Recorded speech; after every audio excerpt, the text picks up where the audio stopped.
Hey everybody, and welcome back to Queer Talk. I feel like I just saw all of you because I just put out my poetry video. Um, but I'm here again because I just recently had an interaction with someone that really moved me, and I'm hoping and talking about it with all of you that it provokes a lot of conversation and a lot of anger. I think this one has a lot of stasis, and I'm hoping listening to his story through me speaking will provide a good forum for some discussion on several different topics. So, the other day, I was waiting for the streetcar because my car needs a lot of paperwork done on it. So I'm not using my car right now. So I was at a streetcar stop, waiting for the streetcar with the girl that I'm dating, and we were sitting very close together. And a man comes up to us, and he's Latino. Not that that matters horribly, except for the fact that he had big gang um, tattoos, and his face was cut up a little bit, like he had been maybe in some, I had guessed, some Latino gang activity, just from first glance. He was listening to headphones, and he had a CD player, and he came up to us, and we were sitting rather low. When he came up to us, he was standing above us, and he says, "Are you gay?" And I stopped, and I held my breath for a second, and then I said, "Yeah," and expecting to have to defend myself and possibly deal with a really bad situation. But in the next 2 seconds, that tough exterior that I saw at the very beginning when I first first saw him um, fell from his shoulders. Um, and he said that he was sorry, he didn't mean to freak us out, but that he was also gay, and that he had moved here from Colorado, here being Northwest, um, big gay city. Um, and he had moved here from Colorado or Connecticut or something where it was not okay to be gay, and he didn't receive a lot of support, and his dad hated him. And I mean, this man was in his late 20s, um, and he had hated himself and felt horrible about himself and had been in a gang because and had been a gay basher at one point, because he was so scared of what he was becoming and the feelings that he had, and he was confused and didn't know what to do.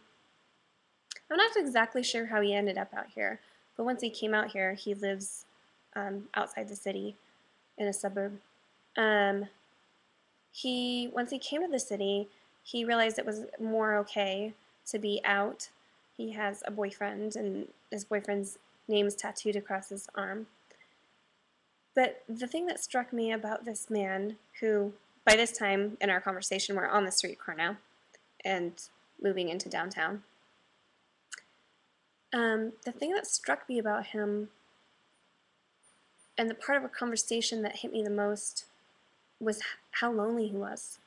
He showed me his wrists, and he had sliced them open, filleted them open. I mean, they were scars now, but just trying to kill himself. And he said that very recently he had taken a whole bottle of pills, and they had found him unconscious in a ditch. And all of this, and feeling no support from parts of his family, a large part of his family, and he moved to this big gay city just outside, a big gay city, and felt like he had nobody to talk to. And he told me a story. He went to a straight bar because he was lonely and wanted to get a drink, and this was very recently. He and his boyfriend are in an open relationship. So he went to a straight bar to have a drink. Didn't bring anything with him because he figured, I'm just going to go have a drink, then I'll go home. Well, he ended up meeting a gay guy there and thought he was really nice, and so the guy invited him back to his house to watch some movies and maybe grab a beer or something. And so he goes to this guy's house.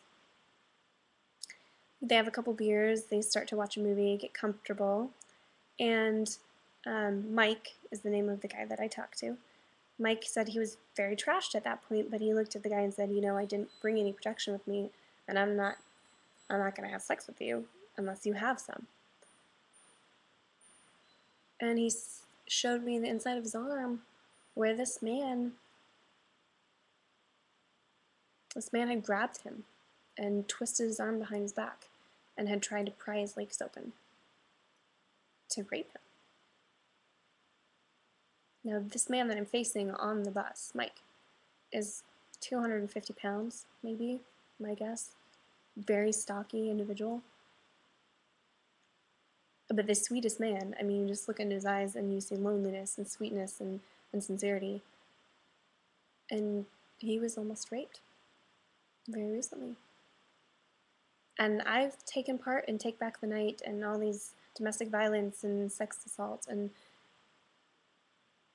I have never been struck by anybody's story as much as I was his.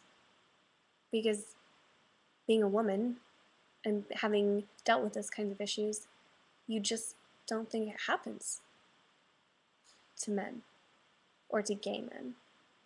Or, you know, and seeing the fear and the hurt in this man's face, and as he's talking about this, and the fact that he's so lonely and he needs support so badly that he came up to two complete strangers, and it took so much bravery to even say, hey, are you gay? Can we talk?